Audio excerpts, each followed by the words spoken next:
Alors bonjour, bienvenue à Saint-Maur, le Saint-Maur-en-Poche, et surtout bienvenue à Franck Bouys qui nous rejoint ce matin et qui est quand même un habitué de Saint-Maur maintenant. Vous êtes venu quelques fois. Et surtout, c'est un grand honneur pour Saint-Maur parce que je vais prendre un engagement. Je crois que vous êtes sans doute l'un des plus grands auteurs contemporains ici en France. Pourquoi un des plus grands auteurs? Parce que vous avez l'art de mélanger toutes les formes de littérature. Vous avez l'art de la légèreté et de la profondeur. Et donc, voilà, c'est une littérature absolument magnifique. Donc, merci d'être parmi nous. Franck Bouys, on vous connaît. Vous avez eu un succès depuis quelques années maintenant. On se souvient de romans comme Grossir le ciel. On se souvient de Plateau. On se souvient évidemment de ce roman qui avait connu un succès de librairie et porté par les libraires qui était Né d'aucune femme. Et puis aujourd'hui, vous revenez pour votre dernier roman paru en poche, en tout cas, Buveur de vent. Et Buveur de vent, c'est un roman où on retrouve, je crois, toutes vos influences et vos obsessions de jeunesse.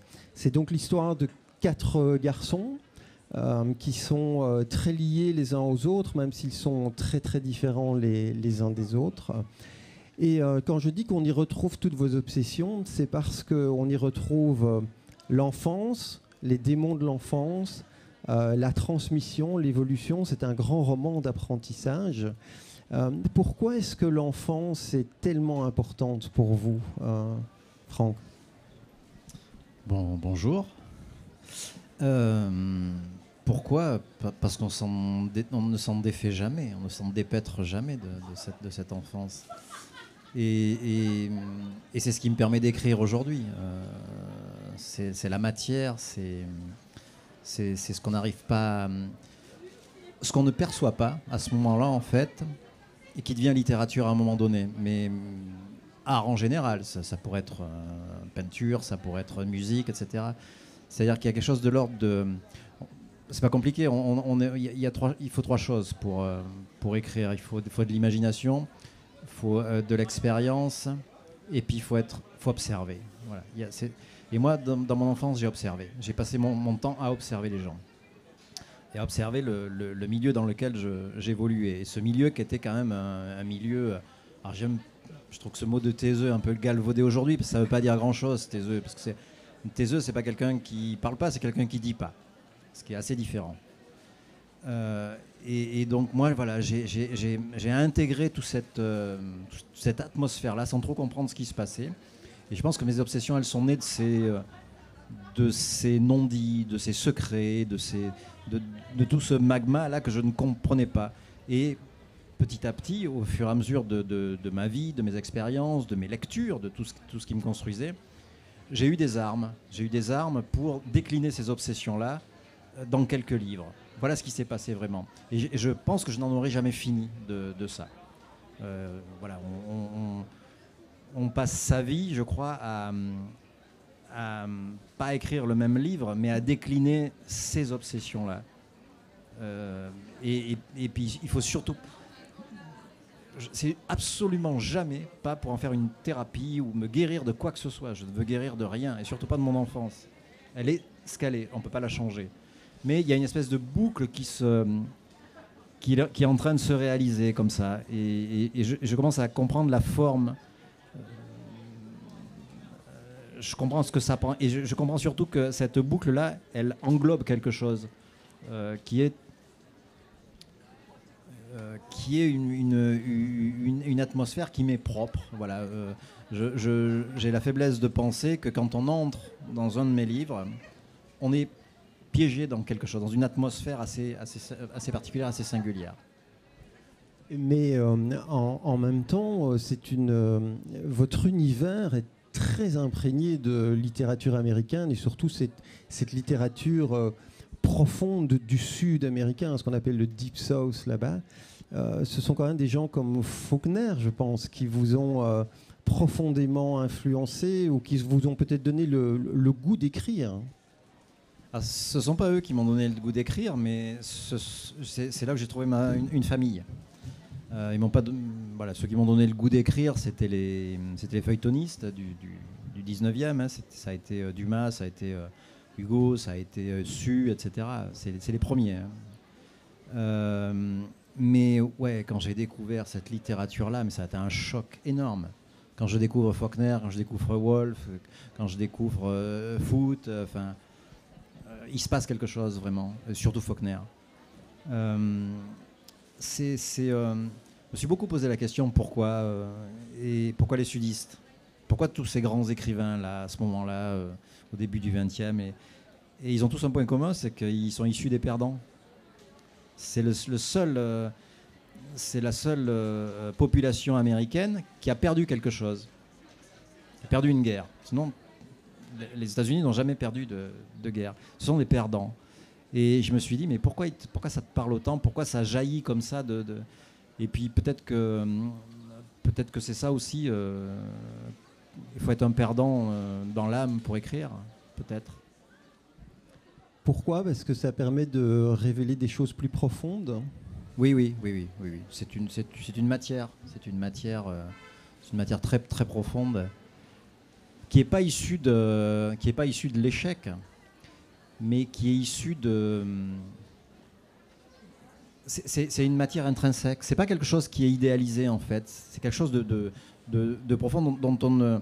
Il faut faire quelque chose avec ça. C'est-à-dire on ne peut pas le transposer, on ne peut pas le changer, etc. Elle est là. Cette défaite est là. Qu'est-ce qu'on fait de cette défaite-là?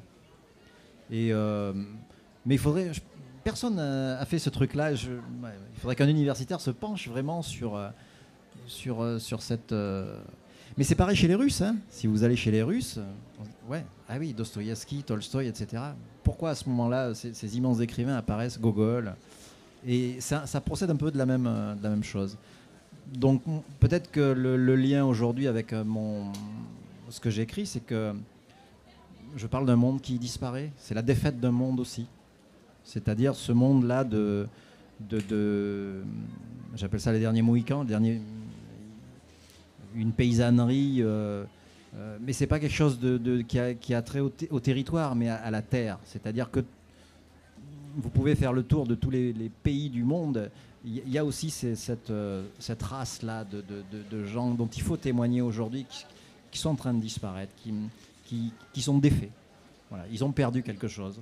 Alors on pourrait, j'entendais parler tout à l'heure de politique, de modernité, etc. On pourrait parler de tout ça aussi, mais ça ne va pas changer la face du monde. Mais ce que l'on constate dans votre écriture, c'est qu'en fait, vous êtes l'écrivain d'un monde, mais qui est totalement en dehors du monde. C'est le monde dont vous venez, ce monde que vous décrivez? Oui, c'est le monde d'où je viens, mais passé au filtre de mes émotions, de mes expériences, de mes lectures, etc. Donc c'est un monde qui n'existe pas, mais c'est ma vérité. Donc il est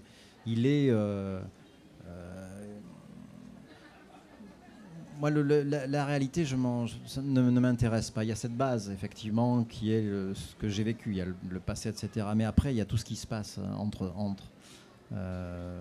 qu'on ne maîtrise pas et qui fait que ça devient des livres, que ça devient...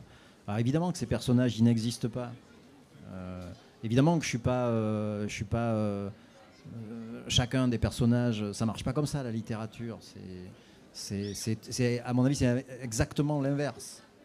Vous savez, vous êtes tous ces gens qui disent mais oui, mais vous êtes qui là? Qui essaient de faire coller le romancier avec le livre, avec les personnages. Et j'ai envie de leur dire non, mais ça marche pas comme ça. Justement, c'est celui qui écrit, c'est celui c'est l'homme absenté, qui s'est absenté. C'est un peu d'ailleurs le sujet de mon prochain roman qui sort là à la rentrée où je parle de ça. C'est comment ça fonctionne la création, d'où ça jaillit, comment ça se met en place. Mais quand je vous écoute, vous parlez donc de ce monde profond, de l'attachement à la terre, du souci de création. Et quand je vous écoute, je ne peux m'empêcher de penser à un autre écrivain qui, je crois, était très important pour vous et qui était Jean Giono. Ah, Jean Giono, c'est immense, ouais, c'est inépuisable, oui. Bah, c'est ces écrivains-là qui me nourrissent encore aujourd'hui.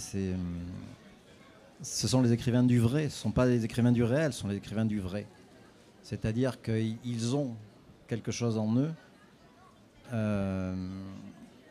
qui peut se traduire comme ça, pas par rapport à un territoire encore une fois, parce qu'on a beaucoup dit de Giono que c'était l'écrivain de la Provence, mais non, l'écrivain de la Provence c'est Pagnol, on est tous d'accord là-dessus. Lui, c'est l'écrivain de l'humanité, c'est l'écrivain de l'universel, Giono, ce que n'était pas Pagnol.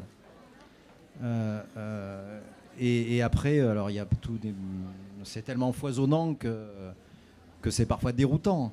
Mais c'est ça un écrivain aussi, c'est de la manière qu'ils ont aussi de nous dérouter, de ne pas nous laisser en équilibre parfois. On ne sait jamais quoi, où ça va. Ouais.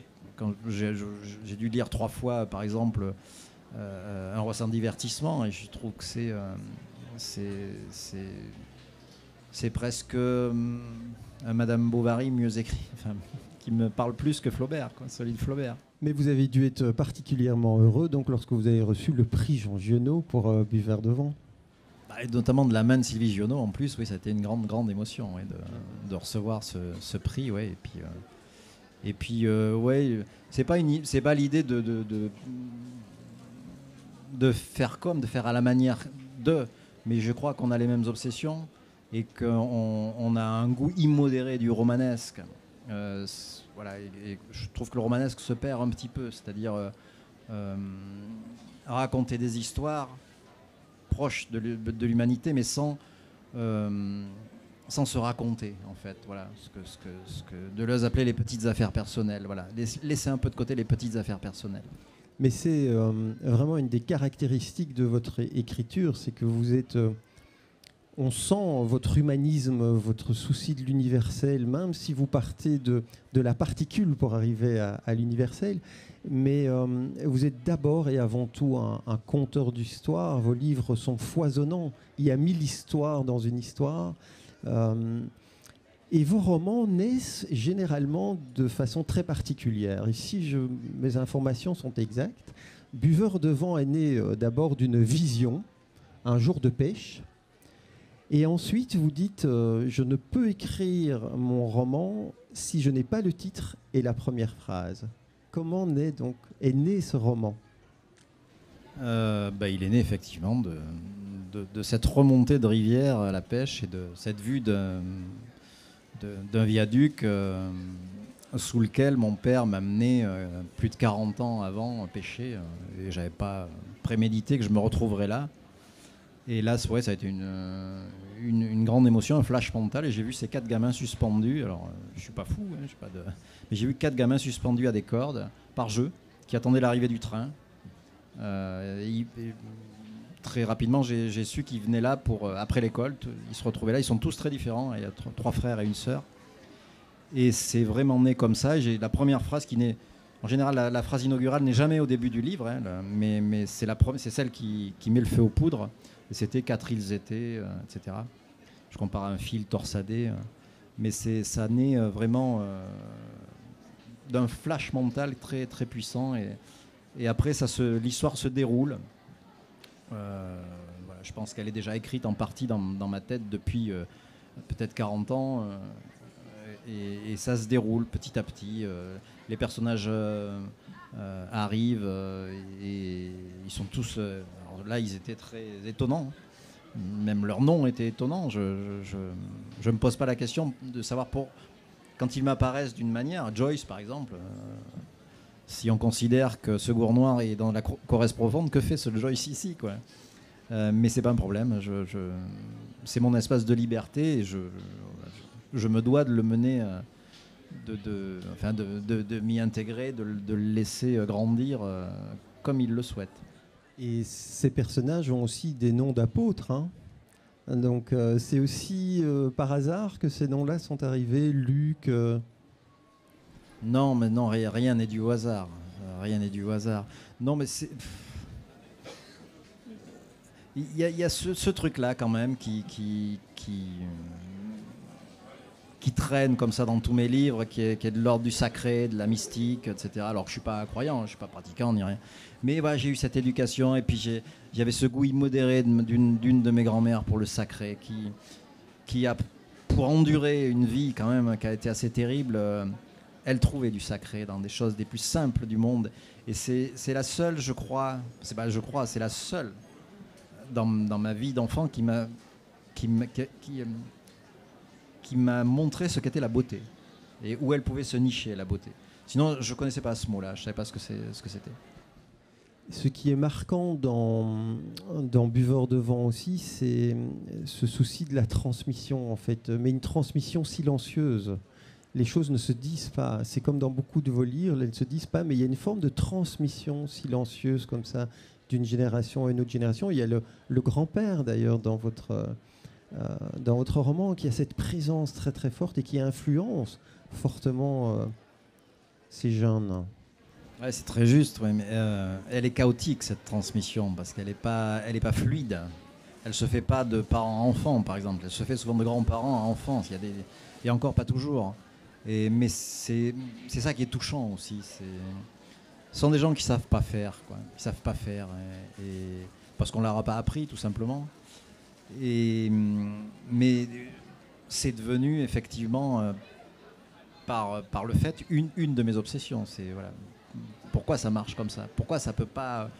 Pourquoi c'est vertical, tout ça ? Pourquoi ça coule pas comme une rivière ? Non, c'est un empilement de générations comme ça. Mais il n'y a pas de réponse, mais en tout cas, c'est une observation.